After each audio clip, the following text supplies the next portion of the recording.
लालबागच्या राजाची मूर्ती तराफ्यावर चढवण्यात अखेर यश। सकाळी 8 वाजल्यापासून मूर्ती गिरगाव चौपाटीवरच, रात्री 10:30 वाजेनंतर आता विसर्जन होणार। मंडळाचे सचिव सुधीर साळवींची माहिती। 31 तासांनंतर पुण्यातल्या मिरवणुका संपल्या। दिमाखदार मिरवणुकांमध्ये पोलिसांनी सुद्धा आनंद लुटला। महापालिकेकडून अलका चौकात साफसफाईला सुरुवात। मराठा समाजाचा विचार करताना ओबीसी समाजाचं अहित होऊ देणार नाही। ओबीसींचा उद्धार आणि विकास करण्याचं शिवकार्य आम्हीच करणार, मुख्यमंत्री फडणवीसांची ग्वाही। बीडमध्ये पोलिसांना सुद्धा आडनाव लावता येत नसेल तर ही सामाजिक समता आहे का? महापुरुषांना जातीपुरतं मर्यादित करू नका, धनंजय मुंडे यांचं विधान।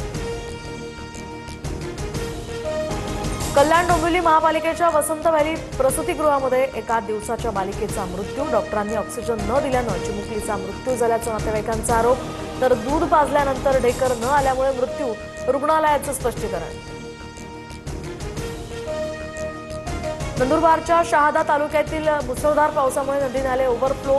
आकसपूर ते कुढवाद या रस्त्यावर असलेल्या नाल्यामध्ये चारचाकी वाहून गेल्याची घटना। चालक गाडीची काच फोडून बाहेर निघाल्यामुळे मोठा अनर्थ टळला।